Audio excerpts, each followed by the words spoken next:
my background information. 这是我的自我介绍. Okay, so when I introduce myself, I first talk about my background. Okay, 我是在美国土生土长的. What that means is I want my counterpart on the other side to know that even though I'm speaking Chinese, I was born and raised in the United States. So I share these pictures of me with long hair, playing baseball. Chinese kids would never have these type of photos, right? And I also want to introduce a little bit about the environment in which I was raised, okay?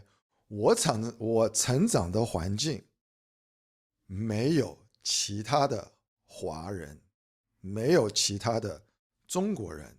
So I would say if I was on stage, I would do this, but even in person, I would talk about the environment in which I was raised. You can see I was raised in a group of Americans, Caucasians, and I played sports, but I stuck out like a sore thumb because I'm the only Asian there.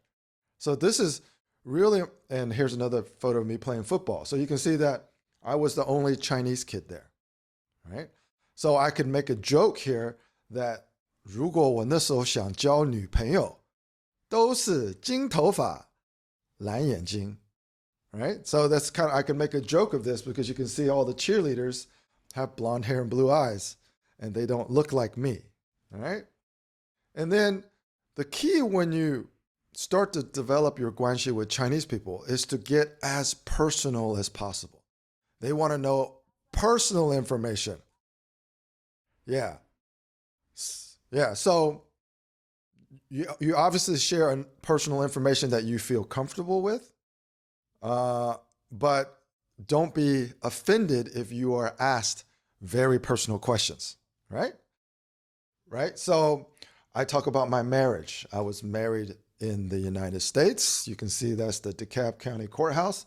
But my wife is originally from mainland China. 她是湖南人. Okay?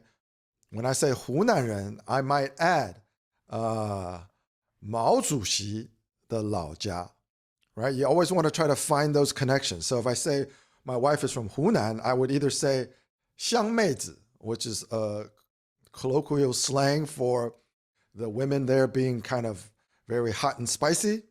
And then I would make a reference to that's where Chairman Mao was born, 毛主席的老家, right? So I'm always talking about where I'm from, but then making a reference to where other people can try to find that connection. Maybe they know somebody from Hunan, right? So that would be an instant deepening of Guanxi. If I say, oh, my wife is from Hunan, they say, oh, my wife is from Hunan too, or I'm from Hunan, or my dad is from Hunan. Then you have that common connection, all right? So it's always important to talk about your hometown or your native place, which in Chinese is 老家, right? So a lot of times they'll even ask, 你老家是在哪?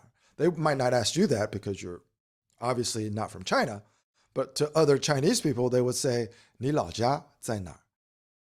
And everybody would say, 他们的老家在哪? So what I would say, even though I was born and raised in the United States, I would say, 我老家是江苏淮安.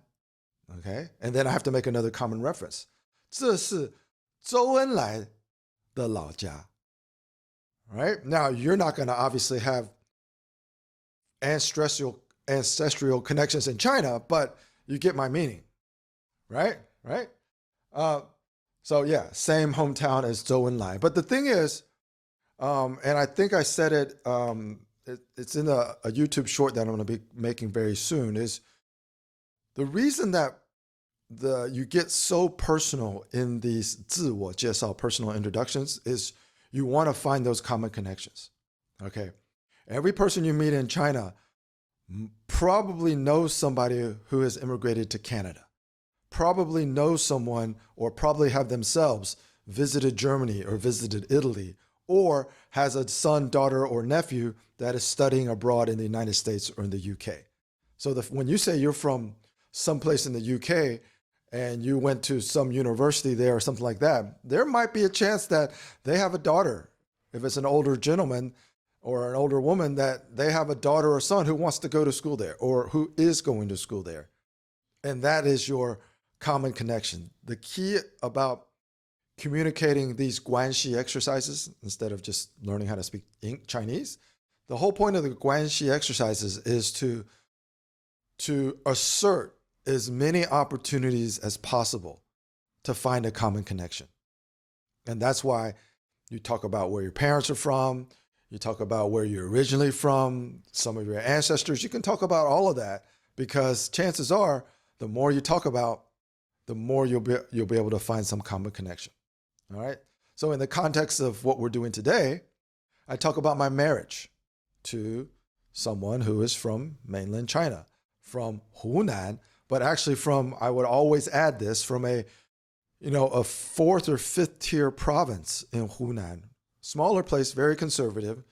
And the basis of the things that I learned based on my marriage is what the Chinese honeymoon period actually means in a business context or in a relationship context.